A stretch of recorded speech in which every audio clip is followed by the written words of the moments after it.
चूरा जिंदाबाद, बच्चा बूढ़ा जिंदाबाद, तिलवा तिलकुट जिंदाबाद, 14 जनवरी जिंदाबाद।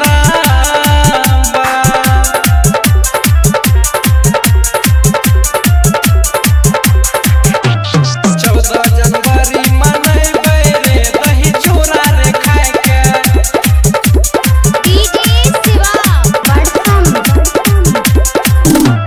साल भर पे आइल छठिल संक्रांत रे, घूमी घूमी सबसे मिलाइबे हाथ रे, मिलाइबे हाथ। अरे छत पे चढ़ के अपन हम पतंग भी उड़ाइबे रे, तबे मनाइबे संक्रांत भैया।